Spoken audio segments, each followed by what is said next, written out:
And welcome in to the Gaming Discourse. I am Tyler Frater alongside Richard De La Cruz. Hello. And Chief Engineer Lieutenant Commander Connor Frater. Good afternoon. It is Sunday. Almost said Monday. We're recording this on Sunday, March 31st, 2024. Follow us on Twitter and Facebook at The Gaming Discourse. Go to our YouTube channel, YouTube/Gaming Discourse, Patreon.com/The Gaming Discourse. You can support us for $247, $10. Get your name in the video credits, early access to our videos, access to our Discord server, more stuff like that. Richard, Hey. Gaming Discourse FM, name change pending. Yes. You did some new visuals and some new Yeah, slightly updated some things. As I said in my last episode, I got very tired of trying to fit HD games onto an SD screen format, because it would either, the way that you slide the green screen onto it, it's either you get like offset from the middle of the like whole visual, or like a lot of the game like UI is cut out, so it looks real sloppy. So I did some remodeling in the store, for those shots, and so I got an appropriate HD television to place new footage onto, so it looks a lot better. Awesome. Yeah, and go check it out. And I had something I was going to say, but I have forgotten about it, so we'll just keep moving on. We've got news, we've got games. You know what? I'll start off with what game I've been playing recently. So I started Rise of the Ronin by Team Ninja, which came out just Friday, same day that Dragon's Dogma 2 came out. And you know, I'm really enjoying it so far. So Team Ninja is one of those developers that seems to every couple of years put out like a really solid game. Like, it's never going to blow your mind, it's never going to set the world on fire, but it's always going to be really solid. They did it with Nioh, and the Ninja Gaiden games were like the hard Dark Souls games before Of the time, before like Dark Souls was a thing, which is funny. But so yeah, I played Ninja Gaiden. I played a little bit of the Nioh games here and there. And then what else did they do? Oh, and then they just did that other game last year, I think was theirs too. Yeah, Wolong, which I did not play very much, and that I don't think got great reviews. But anyway, so yeah, I wanted to give Rise of the Ronin a shot, and I'm glad I did, because I'm really enjoying it so far. It's a pretty standard open world. I don't think any of their games have been open world thus far. I think they've all been sort of your linear Souls-like experience. But Rise of the Ronin is open world. It borrows a lot from Assassin's Creed and a lot from sort of the Souls-like structure. But it's not Elden Ring. It's not like you get plopped in the middle of an open world and you just have to figure out where to go or anything like that. You've got a map. You've got lots of side activities, lots of little collectibles and things like that you can go do. There's a ton of stuff to get via loot-wise. The combat is excellent so far. You can parry enemies, or you can block. You've got stamina, health, all very standard, but the combat so far has been really clean. Your character has a grappling hook, which you can use to traverse, and you can also like stun enemies with it. If their guard is down, you can hit them and pull them forward a bit, and they'll stumble, and you can get a few shots in that way. Later on, you unlock different abilities with it, like if you if you stagger an enemy, if you make their stamina go all the way down, you can actually pick them up with your grappling hook and toss them into other enemies and stuff like that, or off cliffs or what have you. So the game is set 1850s Japan. It's about the Commodore Matthew Perry. I don't know a whole lot about that place in history, but Commodore Matthew Perry trying to open up Japan. trade routes. Yeah, Japan to trade with the United States. So politically and theme-wise, there's some interesting stuff there, because it's about this country that has sort of for a long time been isolationist and opening up to different countries. And one of the first cities you go to, Yokohama, you get there's a cutscene, and then the first thing that you see of the city, it's very... The architecture is clearly very like Western. A lot of the architecture, square buildings, right? The kind of stuff you'd see in 1850s New York or London or whatever. Um, and as you walk through it, there are buildings with like a French flag, an American flag, the British flag. So all these big colonial powers of the time that are trying to get into the business, you know, seeing what kind of stuff they can do in the city.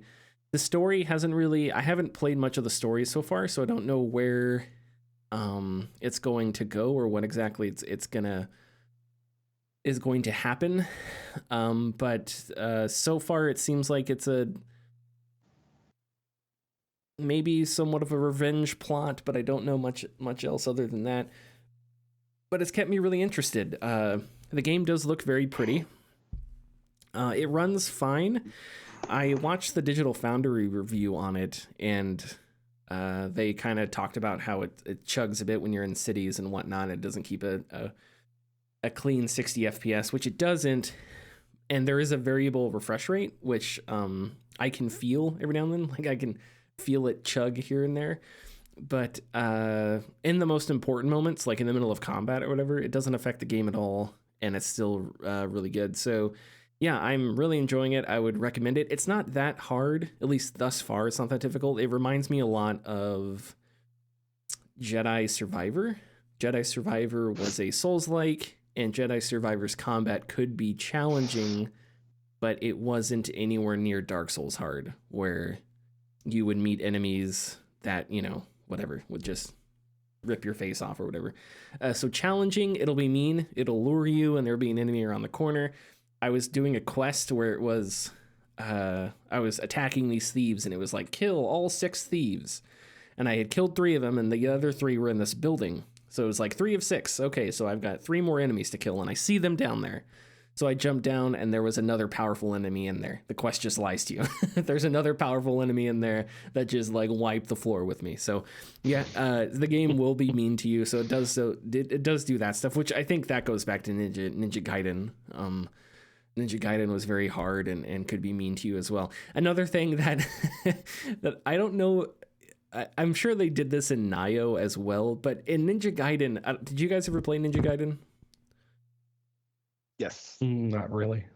So do you remember how there was a really distinct animation where when you would kill an enemy, their heads would like pop off, like almost yeah. Well, it's in Rise of the Ronin as well. I don't know if it was in Nioh or not. I don't remember.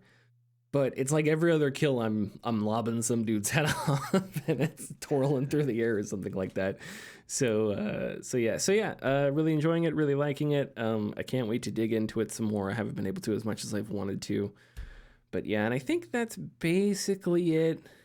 Yeah, I don't think there's really. Pacific Drive comes out in a couple weeks, which physically it comes out. Physical copy comes out in a couple weeks, which I'm really excited for. Oh, and I played the first like 3 minutes of the what's it called? The demo. The demo came out, and people were excited for the demo. Stellar Blade. Yes, Stellar Blade. That was intriguing. I played that, and I was like, oh, this feels pretty cool. This feels good. So, Richard, did you try it out? I did try it out. Yeah, I did try it. I finished the first part, the like introduction part of the game, because it leads up to a boss fight, and then if you haven't gotten that far after the boss fight, you kind of quote unquote start the game. So I got up to that point, and so it's not that long of gameplay from the intro cutscene to that point. So I can't sit here and try to muse about how good the game is or whatnot, but I think it does have the potential. It surprised me with how good it felt to play. It surprised me with its controls were tighter than I expected, and its gameplay loop seems very very similar to the Souls games. The way I explained it to a couple other friends was, if you took maybe like 10% away from Devil May Cry and added maybe 10% of a Souls game. This is kind of what Stellar Blade seems like. I didn't feel like I was. There are elements of Souls games, but I didn't feel like I was playing a Souls game, much like when I played Lies of P. And when I played Lies of P, you know, 15 minutes in, I was like, oh, this is another Souls game. I don't want to do this again. I didn't gather that from Stellar Blade. But I think that depending on how the rest of the demo goes and how the game comes out, it does have the potential to be possibly one of the best action games this year. So we'll see how that turns out. But I enjoyed what I played so far of it. Yeah, I also, this is completely random, but I also really like the key art for it. How she's like upside down, like in orbit. Space, yeah. I thought that was a really neat like art, and it has like the logo above her head, and she's like smiling Stellar Blade. I thought that was cool. Which I do love. I do love the cursive of the Stellar. Like the I do like that a lot. It's very interesting. Yeah, the game definitely has a lot going on with with its art direction. Not only is it gorgeous, but there's a lot there. The ships, you see ships, the ships look like squid, they land. Then like the ladies come out and they're basically in all in skin tight suits. And you've got and it doesn't contrast. I guess it contrasts with the monsters, because the monsters are these like Lovecraftian nightmares. They're very good creature designs, I will say. They're creepy as hell, but they're cool. Yeah. Okay, Richard. Anything else? I've been playing. I'll talk a little bit about it. The next story part of Honkai Star Rail came out, which the last story part ended on a very, very major cliffhanger. So now we are still in Penacony, which is kind of a dreamscape planet. I'm not going to it's like a stop between planets. It's kind of just like a locale in space somewhere. But I really enjoy what Hoyoverse is doing with Honkai Star Rail compared to the other games that they have out and about, because they're kind of trying new things. You make your own character at the start of the game, and you are following this character up into this point. And the first thing they hit me with in 2.1 is that they are now telling the overarching story from multiple viewpoints of other characters instead of your own. And you can choose to switch between them at certain points, so you can see what they were going through at whichever time as the story is unfolding. Which, when you make your own character in all these other games, you stick with that character. You don't get to see the full story as what we're seeing with now. Like in Genshin Impact, you're only seeing it from the perspective of your main character. Even if you aren't even playing as that character on the field, it will always go back to that main character. So it's very nice to see that. It's also very nice to kind of see. There's a character, his name is Welt, and he's kind of the father figure of the game. And this character is actually the same character from another game called Honkai Impact 3rd. He's kind of crossed dimensions, essentially, and so now he's in this one. But there's a very big part where he is, the entire game he's been very loving, very, not loving, but like, once again, father figure. But we have a point to where he kind of bares his teeth a little bit, and you kind of, the voice actor kind of gives this, it bares his teeth, and it's actually kind of frightening. Like, you kind of don't want to wake up the sleeping beast. And it turns out, I didn't know this about him, but it's because I didn't read his I didn't read his bio or anything, but he has a cane. It doesn't look like he needs it, but he just has it all the time. And I guess he's storing inside of that cane essentially like a black hole. And he like in his like special move, like he activates it, and you can see it take effect, and it's very, very cool. But he in the story threatens to use it in certain ways that are a little vicious, because we see people threaten each other with like guns and knives and stuff, but when you threaten somebody with a black hole, it's it's pretty badass. So that sounds like a Bond villain type thing. Like, yeah, he kind of looks like if you told me he was a Bond villain, you'd be like, oh, okay, sure, yeah. I would imagine he is, but yeah. This story is very intriguing because I don't know where it's going to go. We have 4 different types. There's murder. There's several murders going on, and there is 4 different characters who may or may not be involved with each other, and every single one of them is not telling the truth or the full truth. So until everything completes itself. I'm kind of sitting on edge here trying to, the whiteboard with the red lines and the pictures and stuff like that. And so is that so you said you're going back, you're seeing the story from different characters' perspectives. So it's only 2 so far. I don't know if they're going to introduce others, but only 2 so far. Is it something that happened in the past, or is it like they specifically tell you when they're happening? So okay. But they are making sure that none of the stones are unturned. As an example, there was a sequence of events with 2 characters who were kind of trying to one-up each other in a conversation, interrogation sort of thing. And one of them wins out. And after that sequence happens, it tells you before the meeting, and it kind of rewinds back to how the winner got the upper hand and what he did right before that to show you. So whenever they go to certain perspectives, they do tell you exactly when and where it's happening. There was a very cool sequence where these 2 characters who were meeting, the main character who runs Penacony, his name is Mr. Sunday. He has a replica of the city on a table in the middle, and you're trying to get into the next room. And the character you're playing as, his name is Adventurine. He gets shrunken into that city. And I found it a bit creepy because when I got into the city, I thought that it was the game was glitching on me, because as soon as I entered, there was an NPC in the corner and he was walking into the wall and just kind of continuously walking. Oh, yeah. I did my little like, that's funny. Like, I love it. But when I started to walk through the city, he was the only NPC multiplied throughout the city. But it was varying degrees of he's halfway through the floor. He's laying down motionless in a T-pose on the floor. He's T-posing in certain other areas. There's like multiples of them like walking in a straight line into the wall. That sounds really neat. Okay. It was very neat and more set dressing than anything. And what I got from it is when that happens in a game when you're playing, for me, like in Assassin's Creed Unity, I just kind of go, that's funny. Like, game development is hard. I know you can't make it. Yeah, right.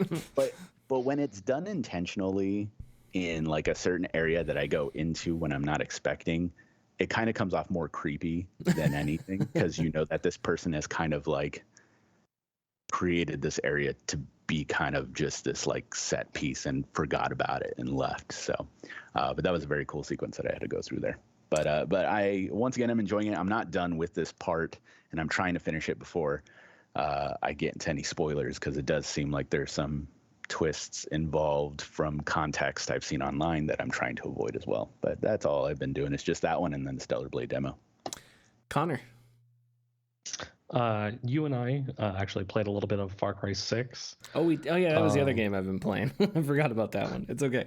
And you and I discovered more me, I think, that if you run and then go into a slide, you can keep comboing it, and it's faster than running. Yeah, it's faster than sprinting because you have stamina in the game. So after a while, your character slows down. But if you keep sliding, it doesn't take away from your stamina. So you can slide places faster than you can like sprint, which is just it's a funny exploit, I guess. Yeah. It's not a multiplayer game, so I guess it's not that big of a deal. But haven't gone too far into it. Just the bits we played in the few missions that lead up to unlocking co-op. But other than that, it is time for my semi-biannual replay through of Red Dead Redemption 2. Very nice. So doing that again, always a great game, always very fun, always hate knowing that it's going to end the way it ends. Mm-hmm. Yeah. Red Dead, I only played it through that first time, but it's always stuck with me because it's such a fascinating game. And in some ways I think it is derivative of a lot of fiction, of a lot of like, because you can see Rockstar in Grand Theft Auto 5, Rockstar made Tony Soprano. And now that I'm watching The Sopranos, I knew it beforehand, but Michael Santos, or whatever Michael's last name is, that is essentially Tony Soprano. But in Red Dead Redemption 2, it's less about there isn't like a copy and paste type, and they know it. It's not like that was a secret. Like it clearly is like a funnier, more crazy version of The Sopranos, Michael Santo or whatever his last name is, I forget. But yeah, in Red Dead 2, I think it's more original in that sense, but it also has a creepiness that the Grand Theft Autos don't have. The Red Dead Redemption and Red Dead Redemption 2, especially the second one. And I think it has to do with just like the apocalyptic undertones, how their world is changing, how they're getting shoved out, everything that they know is ending. And how certain people in civilization, how they conceptualize and deal with that. Yeah, such an amazing game. You sounded like you were done talking about it, so I didn't know if. I mean, I think I've talked about it several times on this podcast. Since it came out, I've played through it a few times. So I think I've said everything I can say about it. On Far Cry 6, what I think is interesting is that it reminds me a lot of Far Cry 2 in a lot of ways. Your character, there, as far as I can tell, health is just recharges, and it does that by, there's like a little animation, like Danny will pull like a bullet out of her arm or something, which that's straight out of Far Cry 2. I know one of the other ways is you get a car with a gun on it pretty early on in the story. And in Far Cry 2, one of the easier ways to get around was just to get a truck with a gun on it, because if baddies rolled up, it was just easier to hop onto the gun and shoot them and then hop back into the car instead of getting out and shooting at them with a gun. And then I think, yeah, there was something with the buddy system. What was it? Oh, yeah. So in Far Cry 2, you had buddies, which were like the other characters, because you could select the main character from a dossier, and then from out of those characters, you would have a buddy. And if you were killed or something, your buddy would rescue you. I forget exactly how it works, but in Far Cry 6, I'm pretty sure I remember I was playing by myself and I was killed, I was downed, but one of the friendly NPCs came over and helped me up. And I was like, oh, that reminds me a lot of Far Cry 2. So there seems to be a little bit of like, I don't want to say going back to Far Cry 2, but shades of Far Cry 2, I guess. And man, I want to go back and play that. Far Cry 2 was one of the more like fascinating, I don't know, I think it was just a really interesting game that was really, really unique. And I don't think there's really been anything like that. Far Cry 3 helped solidify what I would consider like the contemporary open world structure. But it was one of the first games to do it, at least as comprehensively as it did. But Far Cry 2, if I remember correctly, you could, like in the Zelda games, you could like go straight to, because you were there to kill a guy. On Far Cry 2, you were hunting a guy down. But if I remember correctly, you could go straight to where the guy was if you like Googled it. And if you killed him, the game was over. That may be wrong, though. That may be completely wrong. I am now looking that up. Yeah, that might be wrong, but it was a pretty open-ended game. There was like, I don't think it was open world, wasn't it? It was open world, and there wasn't a lot of like there were pieces of the towns you would go where you were forced to holster your weapon. Like there was a truce, so all the different gangs or whatever, no one would shoot. But like it was pretty open-ended. You were kind of just given a task and pointed in a direction, and you kind of just had to go and figure it out. But anyway, is there anything else we want to say before I hit the ad here and we go to the news? I think we're good. I'm good. Yeah, okay. We'll see if I'm correct, I guess, after the break, where Richard will make fun of me. No. Thanks for listening. If you like our content, please consider subscribing or leaving a like and comment. You can find us at patreon.com/thegamingdiscourse. And our tiers are $2, $4, $7, and $10 and include getting your name in the video credits, early access, and access to our Discord server. Richard, did you find anything out? No. Okay, well. I did not, man. Sorry. You need to get your Google skills. Google skills. Well, Google's algorithm is ass sucks. now. It sucks. I didn't put Reddit. That's why. There you go. What have we been talking about, Richard? What have we been talking about? Okay, Phil Spencer had a wide-ranging interview with Polygon's Chris Plant. We're going to separate a couple topics here. We're going to talk about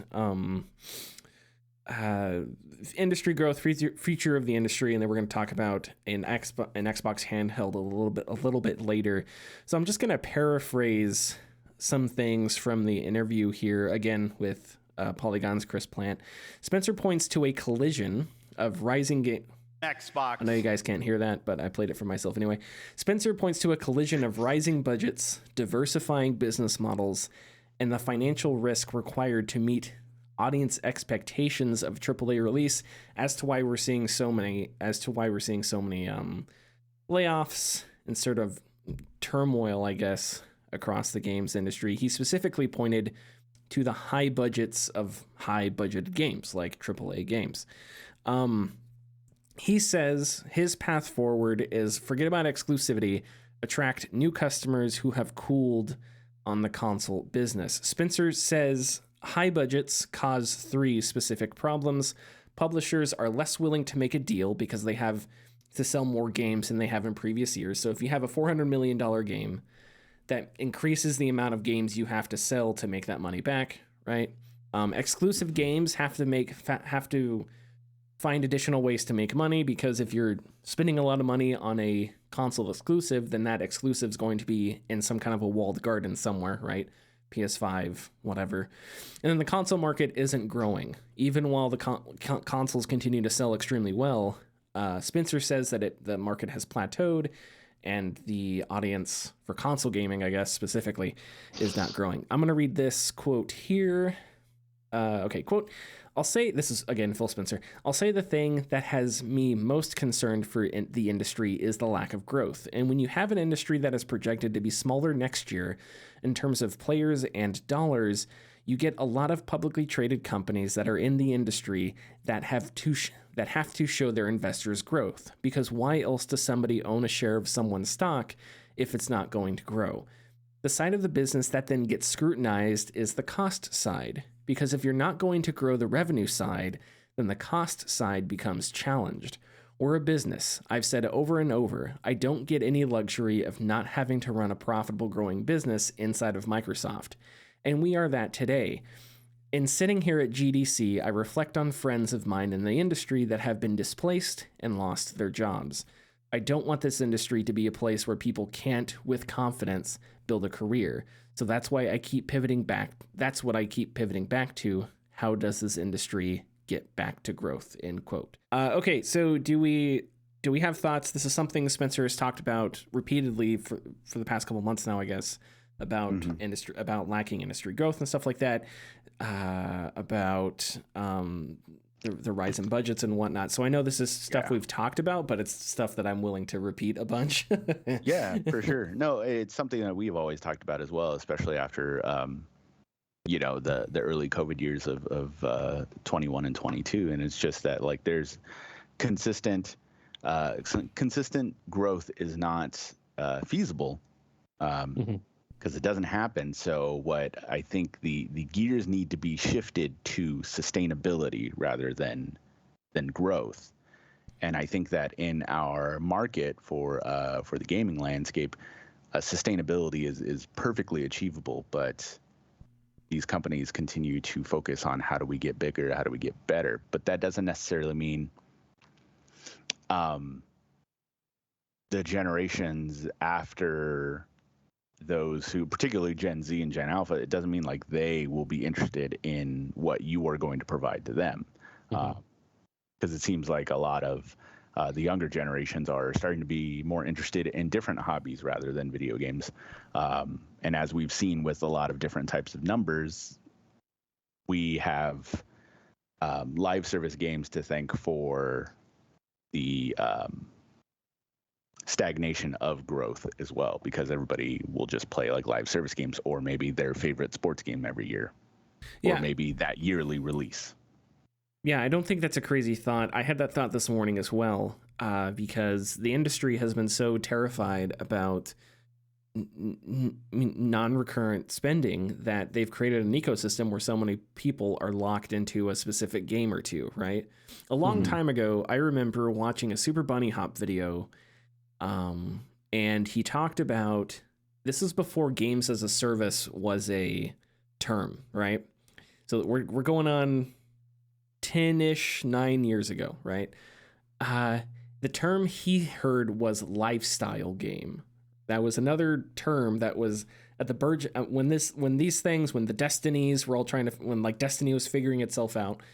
One of the terms was lifestyle game, but that's essentially what a games as a service is intended to be, is something that is going to take up a lot of this person's time, because you have to get recurrent spending. And that has created these bubbles where there are audiences that play certain games and there's not a whole lot of crossover, especially between different service games. Does that stagnate growth? Maybe. If I had to guess, I would say, yeah, it probably helps. I'm sure there's a bunch of people who stick with one console or another because they just play a couple games, and that's fine. But if the industry is looking for a solution to it, it's ironic because it's a problem that they created. A lot of it through greed, which is too bad. The other thing is, at some point, everybody that wants to play video games is going to be playing video games. There are only so many people interested in baseball on the planet, right? Mm-hmm. So no matter what Major League Baseball does to expand its reach or expand its growth or make the game as popular as it can possibly make it, there are just going to be portions of people that are not going to be interested because for whatever reason, they just aren't interested in baseball. And that's totally acceptable. Like, you can't do anything about that. So I don't know. Because if you're searching for growth and if you're trying to find growth in different areas, all you're doing is prolonging the problem. All you're trying to do is find solutions to an existential problem that cannot be solved, because there is not an unlimited amount of supply. There is a finite supply of people on planet Earth that are going to be interested in playing video games. So yeah, maybe figure out how to switch to sustainability. Can you make a profitable business that investors will be acceptable of, without a ton of growth? I think so. I think there is more interest in games today than there ever has been. I think we can look at every PlayStation exclusive for the past 50 years. And it seems like every time there's a new big first-party PlayStation exclusive, it sells. It hits some kind of record. It does really well. And yes, that doesn't mean that's always going to happen or it's going to be happening every time. But I think that shows you that people are that there's more of a market than there ever has been before, right? And that's good. And I don't know, the thing about console stagnation is consoles specifically. So there's a lot of like semantics going on here with specific markets and specific phrases that may or may not be true. I don't know. And yeah, the other thing is about AAA releases. I think audience expectations are continuously overestimated. I think that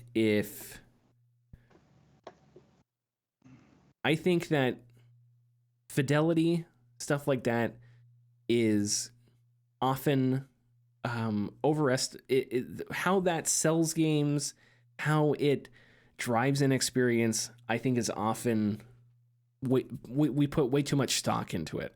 Maybe I'm crazy. I don't know. I'm sure that there are people on Twitter that obsess over the fidelity of games and everything like that. But I think, to me, I've said this before, if the next God of War looks just as good and no better than God of War 2018 or whatever it was, I think that's fine. We don't need continuously huge leaps in fidelity, especially if that's creating these huge budgets. So it's like, what's making these budgets huge, and how much of that is something that we know players really, really want? Do players really want Aloy to have facial hair, tiny hairs on her face when you zoom in? Now, maybe that takes 5 minutes to make. and maybe Guerrilla Games did it in a weekend and nobody thought about it again. I don't know. But the point I'm trying to make here is that if we're going to talk about these budgets being huge, why don't we talk about, okay, but which of these things are you pouring way too much money in when you could be focusing it somewhere else, or you could slim these budgets down and still make really good games? Anyway, Connor, go ahead. You sounded like you were gonna. I was gonna say that I think that a decade ago, 20 years ago, graphical fidelity was a stronger selling point in a lot of games. But we've hit a point to where we're at near photorealism in the high budget games that we can't go too much further past this point without just making FMV games again. And I think this push of making, like, getting the small hairs on Aloy's face to render in the game, I think this comes from a place of investors and executives knowing the business but not knowing the industry anymore. We've talked about this before, where they understand how to make a successful game. Like, they know the business side of making a successful game, but they no longer are connected to what will be a successful game based off of the consumer demands, because it's not having that high level of graphical fidelity isn't as much of a selling point anymore as quality of story. As games have really started to sink into deeper storytelling than they had in the past, where a lot of it was there were deep games, but a lot of it was very floaty, surface level depth of storytelling, where now we're going into more games about mental health with like Cinema Sacrifice. We have games like Red Dead 2, which are just philosophy. The entire game is just about philosophy. And we as the industry are moving away from what we wanted in games a decade ago, 2 decades ago, and the people making the decisions haven't caught up to that decision yet. Yeah, you are correct that narratives have become more robust, and I do wonder where is the bridge between narratives becoming more robust and narratives becoming more expensive, right? Is it cutscenes? Is it facial animations? Is it mocap? What is it? Is it all those things? The point I'm trying to make is the only point I'm trying to make is how do we take the strides that the industry has made in storytelling and narrative and keep it while figuring out how to reduce cost on the technical side, right? Mm-hmm. Because I assume that a large chunk of the cost comes from the tech that you need to have in order to make cutscenes and stuff like that. So I think you can scale back on a lot of things as long as the writing is outstanding, because you have games like Thomas Was Alone, which are really well-written stories, and the character is a square. Sure. Mm-hmm. Yeah. But yeah. So you don't need to have these photorealism games where you can see the hairs on Aloy's face, or spending however much money you do on mocap. You don't need to do that, but it does supplement the story, because then you get a more human approach. Yeah, and is that worth crashing the industry over? I don't know. I would say no. I would say if more big budget games scaled back on mocap and graphical fidelity to the point where it's still enjoyable, but we don't need to spend hundreds of thousands of dollars presumably on minor skin details that someone might notice eventually. Yeah, and I don't. Go ahead, Richard. No, good. No, I didn't have anything. No, I was gonna say I think it just comes down to when we have this discussion about AAA budgets being as big as they are, instead of like finding solutions to make more room for these huge budgets, why don't we just cut the budgets down? And the fear is, but audience expectations, but I think those audience expectations are overblown. I think if you just made good games, if a game I wish I could compare it to something. Rise of the Ronin does not have the most impressive animations known to man, but it's a really good game. I have no idea if it's going to sell well or not. It's also really beautiful too. So I don't know. I guess I'm just having I think games like Tears of the Kingdom is an example. That's the one I was going to point out. Yeah. Tears of the Kingdom is not known for its graphical fidelity. It's a very big game, so maybe the price comes from just how much stuff there is and all the work you have to do to get those 3 layers of the world working together and all that, and all the coding you have to do where you can jump into the sky, down through a hole, and then to the basement of the world, right? I'm sure there's all kinds of work that has to be done for that. That can be very expensive. But fidelity-wise, it's fine. It doesn't look anywhere near as good as the first Red Dead Redemption. So it's like, I don't know. So maybe art direction's more important, but I also know that just because something isn't photorealistic doesn't necessarily mean the visuals are cheap, right? If you have a bunch more polygons, then that's going to require more tech, and that's going to make things more expensive. So I do think on some level making games is unavoidably more expensive today than ever, because you just have a camera from 100 years ago was like, a can and a line of plastic on a wheel, and the cameras today are like, they have mirrors and all kinds of shit in them. So it's like, mirrors in cameras was like 50 years ago. Now it's, photosensitive pads of, microchips. Yeah, stuff like that. So I'm sure there are unavoidable reasons why games are going to be expensive, but I just don't like this thing where we just pretend that the cost of games is an inevitability and there's nothing we can do. So microtransactions, and let's figure out how else to make money for endless expansion rather than making things more sustainable. Is there anything else we wanted to say before we move down here?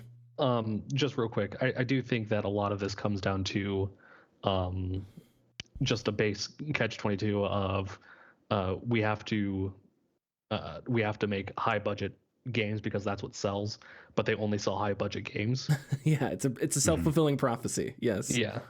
Yeah, exactly. Yeah, and I think like Disco Elysium is another example. Not that it was an easy game to make or anything like that, but it's not a game whose fidelity is amazing. The art direction's incredible, but I would be surprised if the tech needed to make that game look the way it looks is anywhere near as expensive as the stuff needed for like Horizon or something like that. Anyway, okay, Richard, let's talk about an Xbox handheld. Moving on to the same interview, Spencer has described 2 approaches to the handheld Xbox, hardware versus software. Spencer says that he has strong feelings on what an Xbox handheld should feel like, but wants players on other platforms to feel that too via software, make other devices essentially feel like an Xbox. He says, quote, "I like the fact that Valve, Lenovo, and Asus went out and innovated in a new form factor. And I will say that when I'm playing on those devices, it almost feels more like a console than a PC.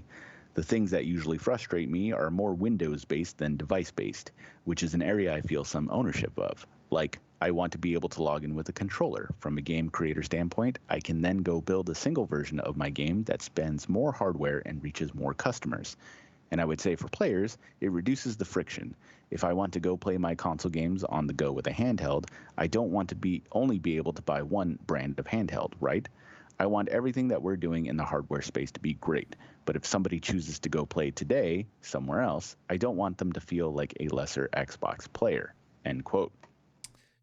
Do we think that a physical Xbox handheld makes sense considering the current state of all the different handheld devices out there, considering that we have a new Nintendo Switch on the horizon within a year, and considering that Xbox still doesn't have like a massively strong lineup of games that it's putting out, at least maybe according to us. Maybe some people may disagree and say, no, they're back. I just don't know yet. They've bought a lot of studios, but I don't know if those studios haven't. There hasn't been anything that people have like been raving about for a while. So yeah, what do we think?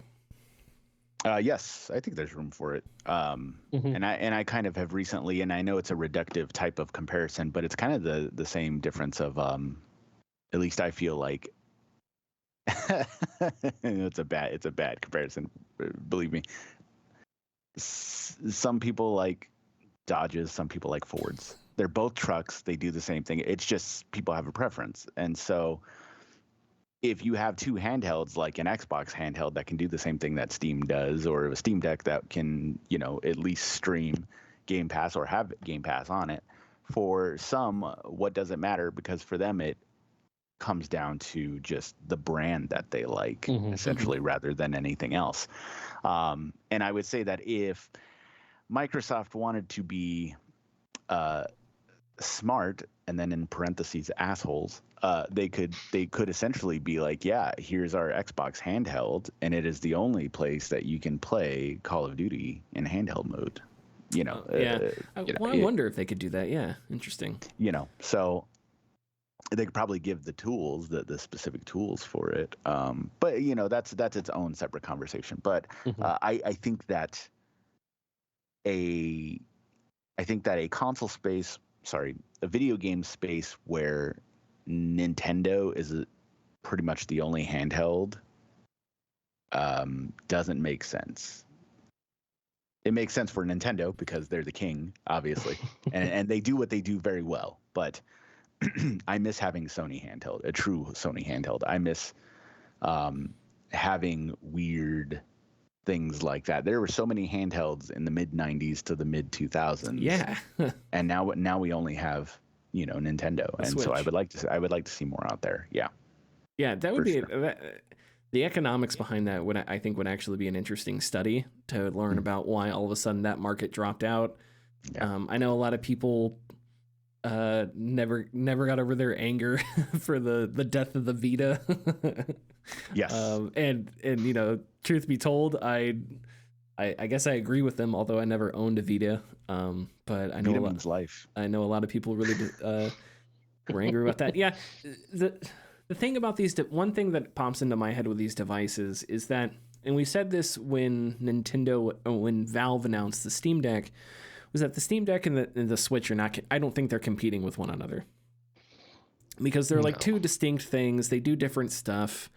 The Steam Deck is a little computer that runs the nerdiest OS known to man, Linux.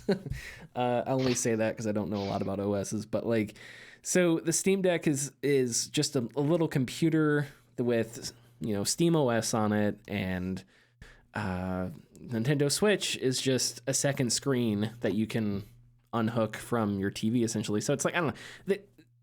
They serve two different audiences. I never thought they were like competing with one another.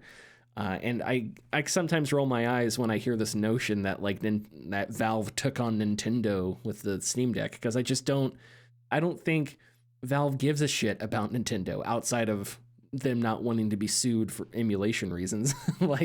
Valve does their own thing. They're, they march by the beat of their own drum. And it's their own device, and I don't think they're like worried about what other people are doing very much. I mean, I'm sure they're keeping track. They're in business. I'm sure they're not completely blind, but at the same time, I just don't think they're really out to try and take take momentum away from Nintendo. But if Xbox were to do this, I do think you would be competing, because it's on a different playing field. Because at that point, you have games that are on both systems. I think a more casual audience, right? The Joe Schmo that walks into GameStop because he's getting Madden 25 or whatever, Madden 26, that guy's gonna hear of the Switch, and he's gonna hear about the Xbox handheld. He's never gonna hear about the Steam Deck. So it's like just because there's a more casual audience there, I think those two may actually have to compete with one another, and that would be interesting because then, yeah, if you're Xbox, you'd have to have a reason for people to buy it, and that's the other thing. And yeah, Richard, that was a good point. That was a really good point. Is do you do right now the thing with Phil Spencer and exclusives is he keeps saying exclusives are the worst thing ever. By the way, Elder Scrolls 6 Xbox only. Like come on, Phil, come on.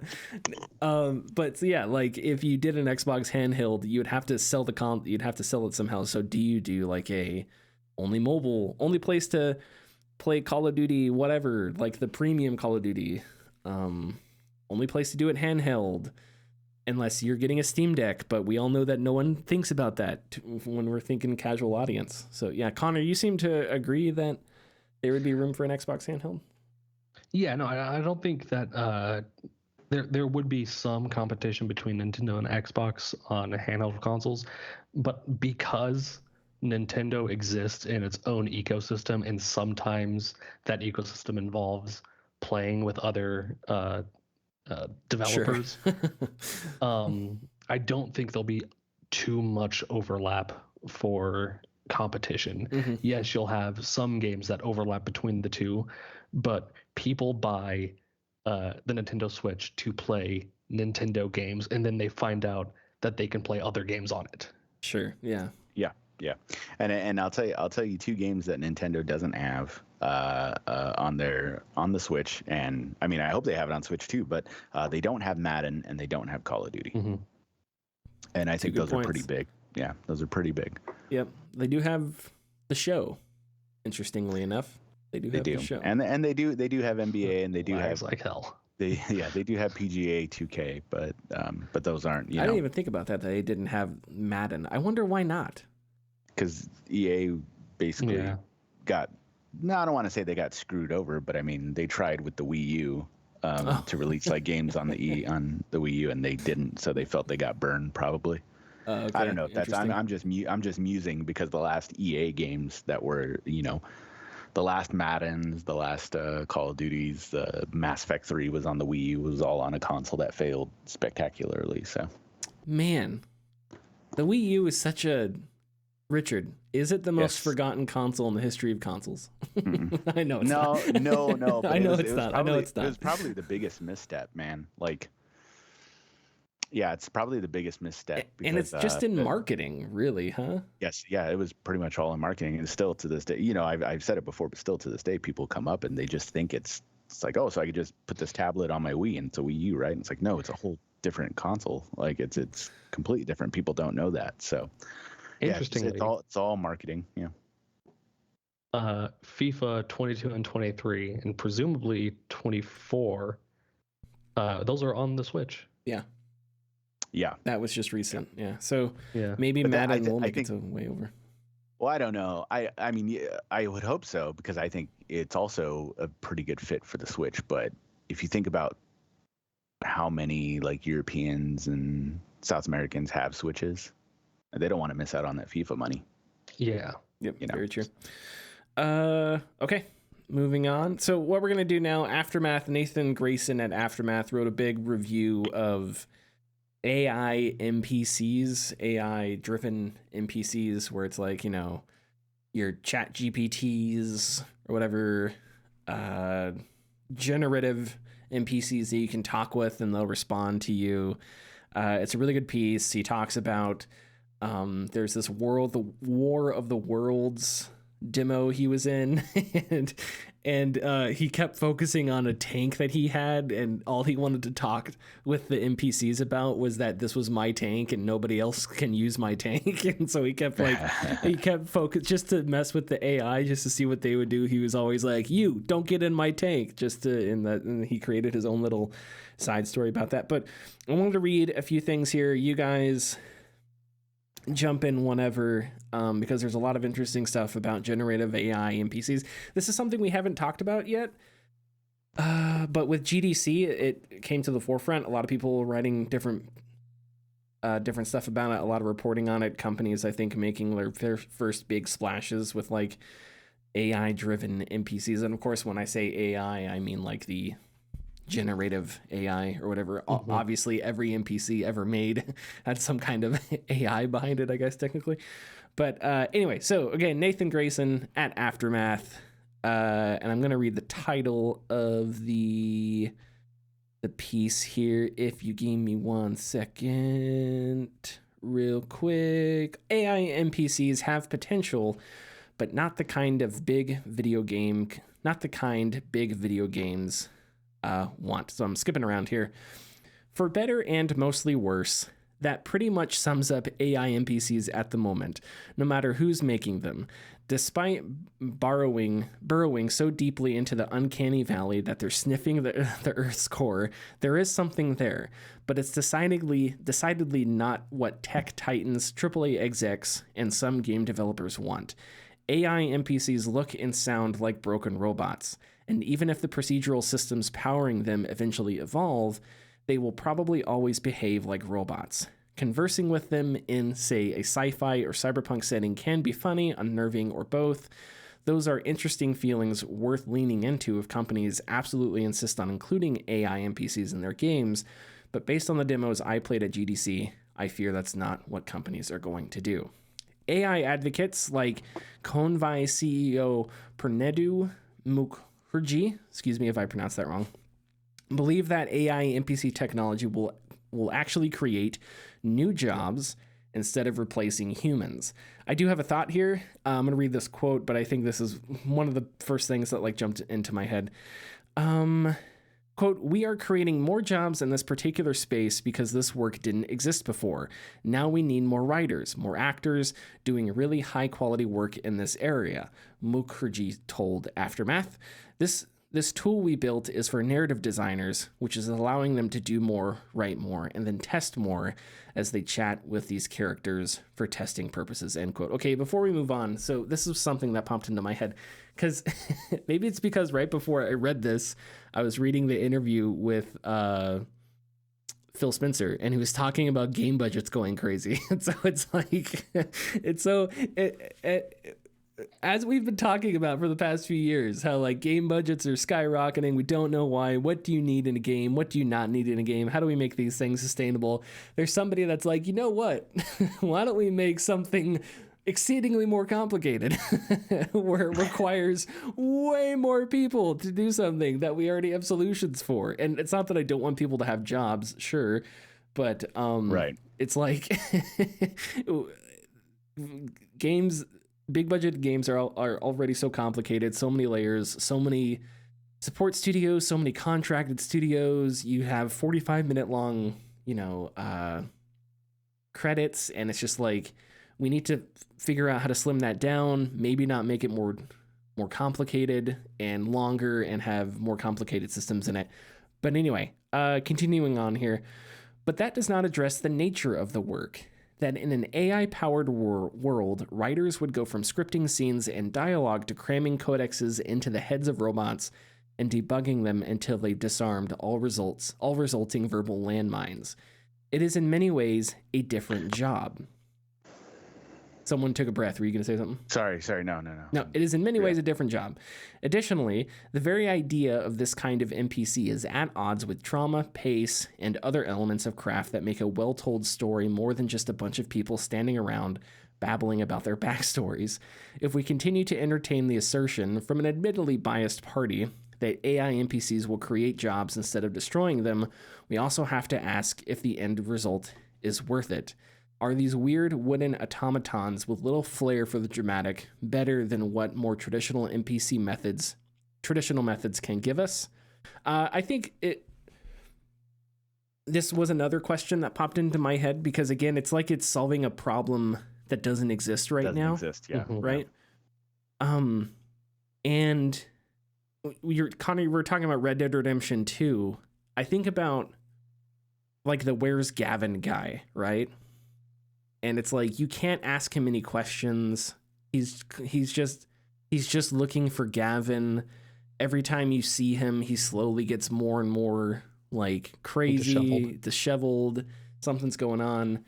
You know, and Arthur says everything to him that is intended for Arthur to say to him, right? And when game characters are written, Aloy is Aloy, right? You can give her dialogue options and you can change her behaviors, but on some level, the writers are writing a character that is independent of you as a player.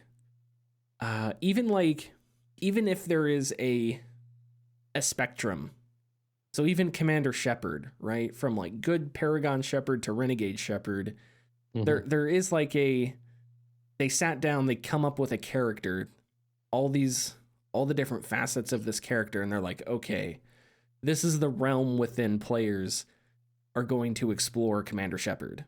So, but with like generative AI and stuff like that, I think you're getting away from this idea where these people are in a finite world speaking specific things to just needing to be reactive to whatever the player says. And yeah, I don't see what the like, there are interesting concepts, but it's like VR.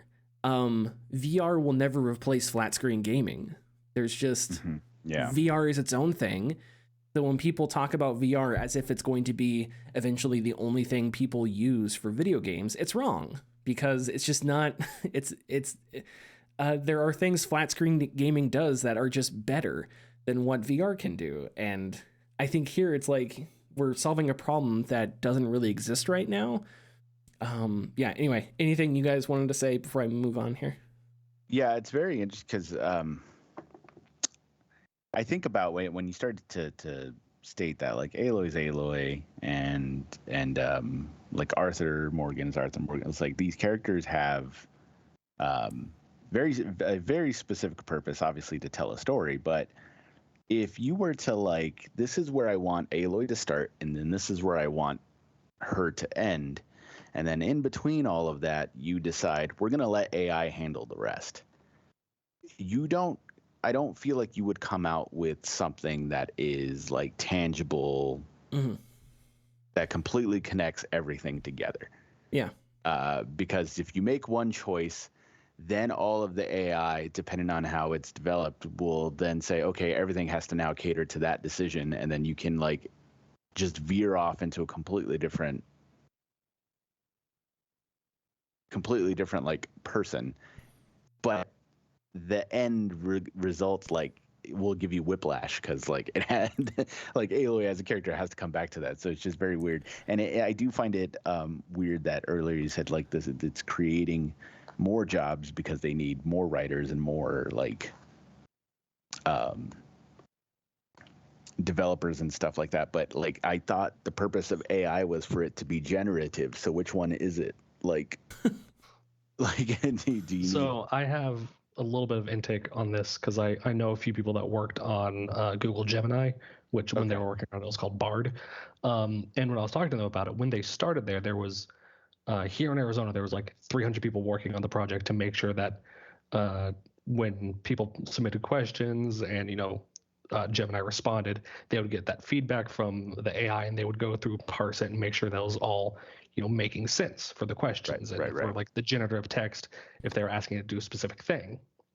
But when they were all eventually laid off from that job, at the time that the last one was laid off, there was only 10 people working there because the AI had been refined to the point where they didn't need people there anymore. So yes, there was a large pool of jobs made, but they were quickly cut out because they were all doing their job of making the AI more robust to where they didn't need as many people anymore. So yes, there will be a lot of jobs created, but those jobs will be also taken away because of the AI. So really, you could call it a net neutral, but it is a net negative. Yeah, and I don't know the details behind like Convi. I don't know how to pronounce that. I think it's Convi. It was the one CEO, the company that we heard from. But so I don't know how their tech side works. I don't know how many people you would need to hire. But one thing I will say is that this also reminds me of NFTs, right? So like you had a crypto boom, and a bunch of people had money invested in crypto, but you couldn't really do a lot with crypto. Yes, you could use crypto on real world things, but not to the degree with which people's investment of crypto made sense, right? So it's like, yes, there are people that could pay their rent with what's that?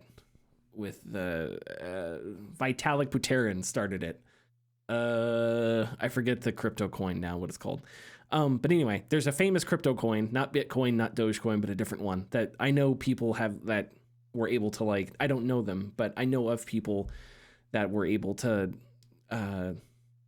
pay their rent with, right? So there are specific instances where, yes, that's true. But when we're talking across the table, across the entire spectrum of crypto, there wasn't a whole lot you could do with it. So you needed something to do with crypto. So people were like, NFTs. And so NFTs became something that you could spend crypto on, and eventually people could cash out on. And I think maybe AI is somewhat similar, because if you've invested in AI, right now, I think there are places where it's probably being used a lot, like maybe software engineering, stuff like that. But there are a lot of places where people are trying to figure out how to use it. And I think partially that drive is because people have money invested in it. So it's not just because they see opportunities for things to be made better, but because they have money invested into it. So they need to find a spot for it, not because the industry needs it, but because they need to justify its existence. Justify their investment on it. So you invent this thing where it's generative AI NPCs, and you're creating a solution to a problem that never existed, or you're creating a solution to a problem that never really existed. So you're like coming up with problems. And that's really annoying, especially when we're talking about video games. Leave video games alone, god damn it. But that I think that was maybe my biggest takeaway, is that if you have money invested in this, then like it makes sense that you're trying to find a reason to use it. And I don't know, I kind of like that. I like that AI, I don't know, I just like that there's a human element in video games. Mm-hmm. To what NPCs say, to what... It's fine that all the guards repeat themselves in Skyrim. It's fine. Like, it doesn't need to be refined. It doesn't need to, like, it's fine. That's not an issue with video games that needs to be fixed, you know? So it's like, and if you're someone playing games and you get hung up on something a guard keeps saying, then it's like, okay, then I don't know, go do something else, because that's not the solutions. That's not the things we need to fix with games right now. Richard, go ahead. Well, that's exactly why some of these games, not necessarily become so popular, but some of these games stay alive and maybe gain a resurgence sooner or later, is because of those types of recorded lines. You know, obviously Arrow in the Knee is like one of the biggest, but stop, you violated the law. Right, exactly. From Oblivion, there's also that other line in Oblivion where she screws it up, or Morrowind, I think, where like she messes it up and she has to re-record it again. But I think those give more endearment to those games. Sure, yeah. In one way or another. So, and I will say that that there are times that I wish I could explain myself better in a game, right? Like, I'll have dialogue options, and I wish there was a fourth option. Like, why can't I just say this? If I said this, I could calm the situation. Like, you know, I'm in a Mexican standoff. Everybody's got their guns drawn, and I just want to say, wait, I know who the killer is, but my options are fuck you or I'm gonna shoot. And I'm like, well, damn it. Yeah. You know, it's like I wish, but again, that comes into artistic intent. And maybe sometimes it is just poor writing, but I'm willing to put up with that in a world where I'd rather have that world. I'd rather have the world that we already have. Well, when we're talking about NPCs in video games, is at least then like generative AI, because it will be inseparable. Nathan Grayson brings this up. It'll be inseparable from labor issues, from taking like humanity out of art and getting it automated. And I think it'll be like it'll be stuff that's predicated on going viral or whatever, just bullshit that's not games. It's just bullshit stuff. Right. But anyway, is there anything else we want to say about this before we close this out? No. Richard, do we have tidbits? I got a couple. Yay, I'm going to play the tidbit sounder. Let me find it. Here it is. Do it. What if I told you, in this world, there are bits, and there are tids, and Richard is the only man who can put them together into tidbits. Richard, what you got? Huh? Oh, an extremely rare Nintendo DSi has been removed from purchase at a secondhand store over in Chiba, Japan. A black DSi with a glossy McDonald's M logo etched onto it was placed for sale at a Hard-Off location. Hard-Off is a chain of stores in Japan that's an offshoot of. The whole chain is whatever the item is, and then like off is the name. So like book off is books. Oh yeah. Hard off is off. Mode off is. I've been to fashion. a book off. And then there's So hard off is electronics, essentially all things electronics. But McDonald's had produced a specialized DSi console containing software called eCrew Development Program, basically served as training tools for the staff so that they could learn how to do their job. Like I think you may have mentioned this before. Yeah, I probably have. And I think there might have been a story about it like a couple of years back. But they were used up until 2018 when tablets replaced the consoles basically. But yeah, it was at a Hard-Off and they put it up for sale and they made a promotion about it, but McDonald's caught wind of it and they contacted the Hard-Off location. They expressed disappointment that its training hardware has been listed for sale and the promotion was removed. So it was taken down, whatever.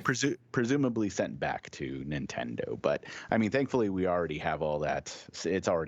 Someone already had it and dumped it online, so we have all that stuff. Why doesn't McDonald's give a shit? Man, because their secrets will be released. That annoys me so much. You're McDonald's. Get out of here. Oh my God. By the way, the worst fast food franchise. Let me restart that. The worst fast food French fries. Franchise, sure, but French fries, McDonald's, all right? Get out of here. Dairy Queen is better. That's right, I said it. No. Dairy Queen. No. McDonald's does not have the worst French fries.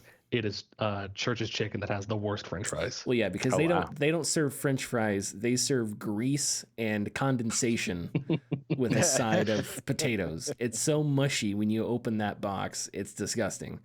So, but I would even consider that over McDonald's French fries.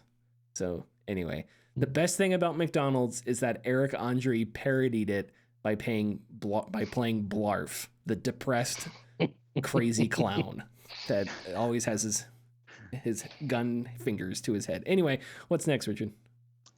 Jim Ryan claims on his final day at Sony before he left that the PlayStation 2's final sale numbers are 160 million sold, still cementing it as his best-selling console of all time, as the best-selling console of all time. I don't believe him. Because he hasn't shown me the numbers. Those numbers are like, as far as like the last numbers that we had, I think were like from 2016, and that was when they like stopped production of all like PS2s, and we never got an update since then. So why now are you just randomly going to tell us the official numbers of a PS2 on your last day? Especially when, like, that's not even when he became the Sony CEO or whatever. I hate this guy. Why would he lie about those numbers, that? Mr. CEO? Yeah, where did he get those numbers? Because Nintendo Switch is hot on their heels. Oh, I see what you mean. Yeah, okay, sure. Yeah. What is the Switch at now? 138 million, I think. Man, and that's been out for like 6 months. So. Yeah. The next one, the DS is the second best selling console. As of November 7th, 2023, the Switch is 139 million, DS at 154, and then PlayStation 155. Man, could you imagine what the world would have been like if Sony didn't screw up with the PS3 out of the gate? We could be living in a different world. God, man, that hype was so real. Last tidbit. Tekken players have been asking the Tekken director Katsuhiro Harada for a new DLC stage based off of the parking lot of a Waffle House.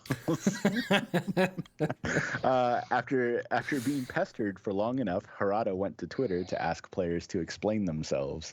And so players explained themselves, and after several hours, Harada came back and re-quoted his original, like, explain to me why. And he said this, quote, "Thanks for the explanation, guys, and I understand that many people are requesting it. However, I think you're missing one important point. The restaurant has both the trademark and the rights to the restaurant. So if the restaurant chain's headquarters refuses to accept my proposal, it will not happen."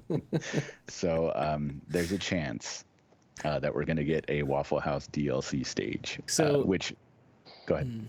If you're a Waffle House, you get... Yeah.